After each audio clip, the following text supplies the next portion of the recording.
بسم اللہ الرحمن الرحیم۔ السلام علیکم ناظرین، میرا نام محمد تنویر ہے اور میں آج آپ کی خدمت میں حضرت رابعہ بصری رحمت اللہ علیہ کی عظیم الشان داستان کو پیش کرنے جا رہا ہوں۔ ویڈیو سٹارٹ کرنے سے پہلے آپ دوستوں سے گزارش ہے کہ اگر آپ میرے یوٹیوب چینل پر نئے ہیں تو چینل کو سبسکرائب کر لیجئے۔ شروع کرتے ہیں ویڈیو کو۔ تصوف میں پہلی خاتون جنہیں شہرت دوام حاصل ہوئی، بچپن ہی میں ماں باپ کا سایہ سر سے اٹھ گیا۔ انتہائی غربت و افلاس کے باوجود آپ رحمت اللہ علیہ نے اپنی تعلیم جاری رکھی۔ روایت ہے کہ حضرت رابعہ بصری رحمت اللہ علیہ نے قرآن کریم حفظ کیا تھا اور آپ رحمت اللہ علیہ کو احادیث رسول صلی اللہ علیہ وآلہ وسلم پر بھی پورا عبور حاصل تھا۔ ایک بار بصرہ شہر میں شدید قحط پڑا۔ بھوک سے مجبور ہو کر رشتہ داروں نے آپ رحمت اللہ علیہ کو عتیق نامی سوداگر کے ہاتھوں فروخت کر دیا۔ پھر دور غلامی میں آپ رحمت اللہ علیہ کی روحانیت کے اسرار کھلے۔ مشہور ہے کہ حضرت امام حسن بصری رحمت اللہ علیہ جیسے عظیم و جلیل بزرگ بھی آپ رحمت اللہ علیہ کی خدمت میں حاضر ہوا کرتے تھے۔ انسان جلد باز بھی ہے، ناشکرا بھی اور ظالم بھی۔ بنی نو آدم کی انہی کیفیت اور جذبات کو خالق کائنات نے بڑے عجیب پیرائے میں بیان کیا ہے۔ کبھی کہا گیا کہ جب ہم اسے رنج و الم دیتے ہیں اور کسی آزمائش میں مبتلا کر دیتے ہیں تو بار بار آسمان کی طرف دیکھتا ہے اور نہایت شکستہ و غم زدہ لہجے میں کہتا ہے کہ اس پر میرا کوئی اختیار نہیں، یہ سب تو آسمان کی طرف سے ہے۔ پھر جب ہم اس کی گریہ وزاری سن کر اس کے سروں سے بلاؤں کو ٹال دیتے ہیں اور اسے اپنی نعمتوں سے سرفراز کر دیتے ہیں تو وہ بطور فخر کہتا ہے کہ یہ سب کچھ میرے زور بازو کا نتیجہ ہے۔ انسان کے اسی منافقانہ جذبے کا نام ظلم ہے۔ شکست و ریخت کو اللہ کے فیصلوں سے تعبیر کرتا ہے اور فتوحات کو اپنی کوشش و تدبر کا نتیجہ قرار دیتا ہے۔ ناشکرا اسی لیے ہے کہ اللہ کی بخشی ہوئی بے شمار نعمتوں کو بے دریغ اپنے استعمال میں لاتا ہے، مگر دینے والے کی مثال بے مثال فیاضیوں کا اعتراف نہیں کرتا۔ گردش روز و شب کو محض ایک اضطراری عمل سمجھتا ہے۔ ٹھنڈی ہوائیں چل رہی ہیں سو چلتی ہی رہیں گی، بارش ہو رہی ہے سو ہوتی ہی رہے گی، مگر جب اچانک اس نظام میں خلل پڑتا ہے تو پھر آسمان کی طرف منہ اٹھا کر چیخنے لگتا ہے، ہوائیں بند کیوں ہو گئی اور بارش کرم رک کیوں گئی؟ اے ہواؤں کے چلانے والے، ہواؤں کو چلا، اور اے پانی کے برسانے والے، پانی برسا۔ پھر جب مرطوب ہوائیں نہیں چلتی اور زمین کو زندگی بخشنے والا پانی نہیں برستا تو یہی ناشکرے ان لوگ بزرگان دین کی خانقاہوں کا رخ کرتے ہیں، کھلے میدانوں میں نمازیں اس تسکائے پڑھتے ہیں، صدقات و خیرات بھی کرتے ہیں، مگر بعض اوقات پانی پھر بھی نہیں برستا۔ گویا انسان کے گناہ اتنے زیادہ ہوتے ہیں کہ رحمت باری جوش میں نہیں آتے۔ قدرت طے کرتی ہے کہ اب ناشکر گزاروں کی اس بستی کو سزا دیے بغیر نہیں چھوڑا جائے گا۔ یہ غالباً 105 ہجری واقعہ ہے کہ تاریخی شہر بصرہ بھی خوفناک قحط کی لپیٹ میں آ گیا۔ باقول حضرت شیخ سعدی رحمت اللہ علیہ، یکے قحط سالی شد اندر دمشق کے یاراں فراموش کر دند عشق، یعنی ایک بار دمشق میں ایسا قحط پڑا کہ یار لوگ عشق و عاشقی جیسی چیزوں کو بھی فراموش کر بیٹھے۔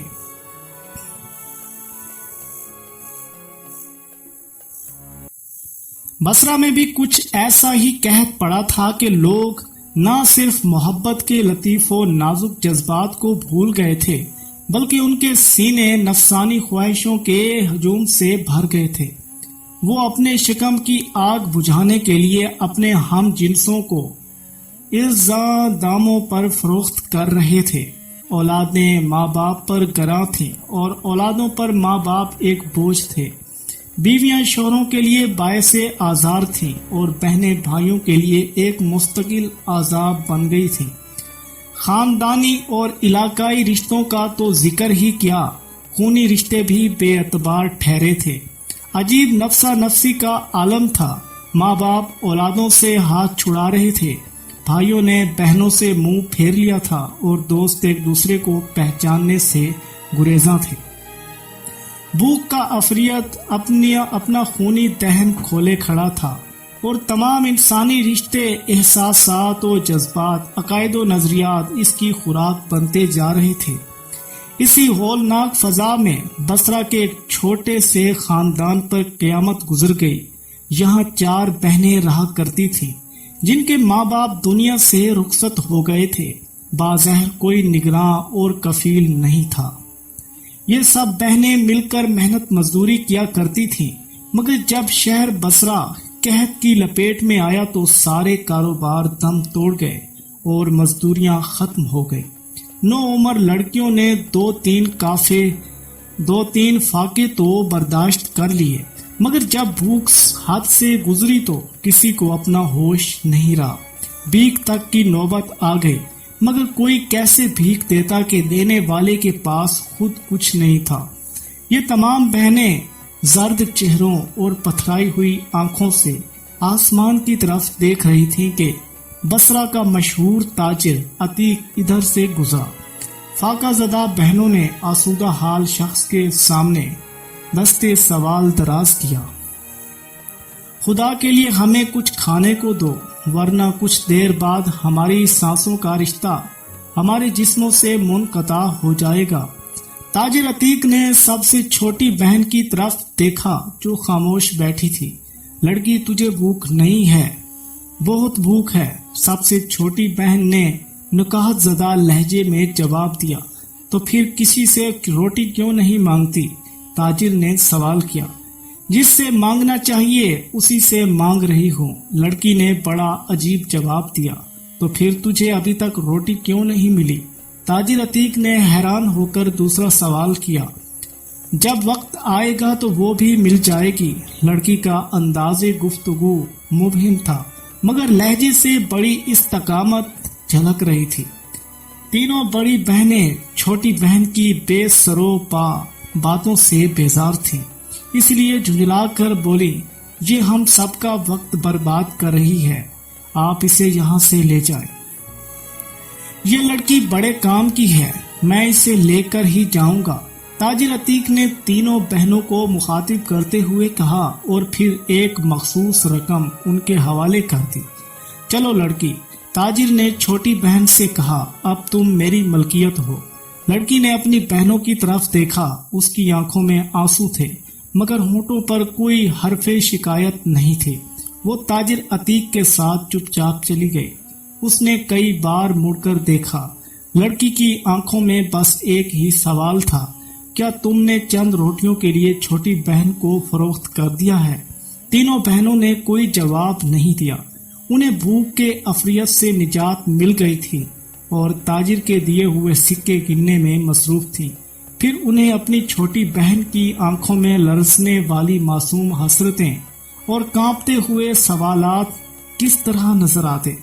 آخر لڑکی نظروں سے اوجھل ہو گئی اور ضرورت کے بے رحم ہاتھ نے خونی رشتوں کو جدا کر دیا۔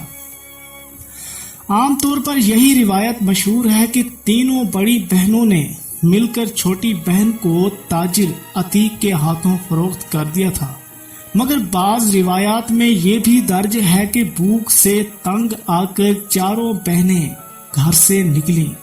وہ بصرہ چھوڑ کر کسی ایسے شہر میں جانا چاہتی تھیں جہاں ضروریات زندگی میسر آ سکیں۔ ابھی وہ راستے ہی میں تھی کہ اچانک کسی گوشے سے ایک قوی ہیکل شخص نمودار ہوا اور اس نے چھوٹی بہن کو پکڑ لیا۔ اجنبی مرد کے خوف سے تینوں بہنیں ایک طرف بھاگ کھڑی ہوئیں اور پھر اس سفاک شخص نے 7-8 سالہ معصوم بچی کو بصرہ کے ایک مالدار تاجر عتیق کے ہاتھوں فروخت کر دیا۔ اس طرح ایک معصوم بچی اپنے کارواں سے بچھڑ کر ایک صاحب ثروت انسان کی کنیز بن گئی۔ نو عمر ہونے کے باوجود وہ لڑکی انتہائی مشقت اور ذمہ داری کے ساتھ اپنا کام پورا کرتی اور مالک کو کسی قسم کی شکایت کا موقع نہ دیتی، یہاں تک کہ اسی عالم میں کئی سال گزر گئے۔ اب اس لڑکی کی عمر 12-13 سال کے قریب تھی۔ جیسے جیسے عمر بڑھتی جا رہی تھی، لڑکی کے ذوق عبادت میں اضافہ ہوتا جا رہا تھا۔ گھر کا کام کرنے کے بعد وہ رات بھر عبادت میں مصروف رہتی، پھر صبح ہوتے ہی اپنے آقا کی خوشنودی حاصل کرنے کے لیے گھر کے کاموں میں مشغول ہو جاتی۔ آخر شدید محنت نے اس معصوم جان کو تھکا ڈالا۔ کیا تو بیمار ہے؟ لڑکی کے چہرے پر تھکن کے آثار دیکھ کر ایک دن مالک نے پوچھا۔ لڑکی نے نفی میں آقا کی بات کا جواب دیتے ہوئے کہا، کیا میں اپنے فرائض کی ادائیگی میں کسی کوتاہی کی مرتکب ہو رہی ہوں؟ مالک نے اس کے کام کی تعریف کی اور ساتھ ہی یہ بھی کہا کہ وہ اپنی صحت کا خیال رکھے۔ لڑکی نے آقا کا حکم سنا اور سر جھکا دیا، مگر اس کے معمولات میں کوئی کمی نہیں آئی۔ وہ اجالے میں دنیاوی مالک کی خدمت انجام دیتی اور اندھیرے میں مالک کے حقیقی کے سامنے سجدہ ریز ہو جاتی۔ ایک دن اتفاق سے نصف شب کے قریب آقا کی آنکھ کھل گئی اور وہ اپنے کمرے سے نکل کر ٹہلنے لگا۔ اچانک اس کی نظر کنیز کی کوٹھڑی پر پڑی۔ وہاں چراغ جل رہا تھا۔ یہ کنیز ابھی تک جاگ رہی ہے، آقا نے بڑی حیرت کے ساتھ سوچا اور کنیز کے جاگنے کا سبب جاننے کے لیے کوٹھڑی کی طرف بڑھا۔ دروازہ کھلا ہوا تھا۔ مالک دبے قدموں اندر داخل ہوا۔ اب اس کی آنکھوں کے سامنے ایک ناقابل یقین منظر تھا۔ کنیز سجدے کی حالت میں تھی اور دبی دبی سسکیاں ابھر رہی تھی۔ مالک کی حیرت میں کچھ اور اضافہ ہو گیا۔ وہ آہستہ آہستہ آگے بڑھا، پھر اس نے کان لگا کر سنا۔ کنیز انتہائی رقت امیز لہجے میں دعا مانگ رہی تھی، اے اللہ، تو میری مجبوریوں سے خوب واقف ہے۔ گھر کا کام کاج مجھے تیری طرف آنے سے روکتا ہے، تو مجھے اپنی عبادت کے لیے پکارتا ہے، مگر میں جب تک تیری بارگاہ میں حاضر ہوتی ہوں نمازوں کا وقت گزر جاتا ہے، اس لیے میری معذرت قبول فرما لے اور میرے گناہوں کو معاف کر دے۔ مالک نے کنیز کی گریہ وزاری سنی تو خوف خدا سے لرزنے لگا۔ روایت ہے کہ اس واقعے سے پہلے تاجر عتیق ایک ظالم شخص تھا، اپنے غلاموں اور کنیزوں سے بے پناہ مشقت لیتا تھا اور انہیں پیٹ بھر کر کھانا تک نہیں دیتا تھا۔ اس رات ایک کنیز کو اس طرح سجدہ ریز دیکھا تو پتھر دل پگھل گیا اور اسے اپنے ماضی پر ندامت ہونے لگی۔ الٹے قدموں واپس چلا گیا اور رات کا باقی حصہ جاگ کر گزار دیا۔ پھر صبح ہوتے ہی کنیز کی کوٹھڑی میں پہنچا اور کہنے لگا، آج سے تم آزاد ہو، جہاں چاہو چلی جاؤ، مگر میں تمہاری دی ہوئی قیمت ادا نہیں کر سکتا۔ کنیز نے حیران ہو کر کہا، میں تم سے کوئی قیمت نہیں مانگتا، مگر ایک چیز کا سوال کرتا ہوں، مگر میں تمہاری دی ہوئی قیمت ادا نہیں کر سکتی۔ کنیز نے حیران ہو کر کہا، میں تم سے کوئی قیمت نہیں مانگتا، مگر ایک چیز کا سوال کرتا ہوں۔ تاجر عتیق کے لہجے سے عاجزی کا اظہار ہو رہا تھا۔ میری طرف سے کی جانے والی تمام زیادتیوں کو اس ذات کے صدقے میں معاف کر دو جس کی عبادت تم راتوں کی تنہائی میں چھپ کر کرتی ہو۔ میں نے تمہیں معاف کیا، میرا مالک تمہیں ہدایت دے۔ یہ کہہ کر کنیز چلی گئی۔ یہ معصوم اور یتیم بچی اور شب بیدار کنیز مشہور عارفہ حضرت رابعہ بصری رحمت اللہ علیہ تھیں۔ دوستو امید کرتے ہیں کہ آپ کو یہ ویڈیو اچھی لگی ہوگی۔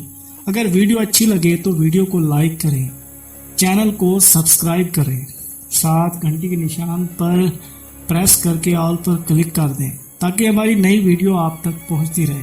دوستو پہلے ہمارے اس یوٹیوب چینل پر حضرت جنید بغدادی رحمت اللہ علیہ کی عظیم الشان داستان کو ہم چلا رہے ہیں، اور آج سے حضرت رابعہ بصری رحمت اللہ علیہ کی عظیم الشان داستان بھی اس کی بھی ویڈیوز آتی رہیں گی۔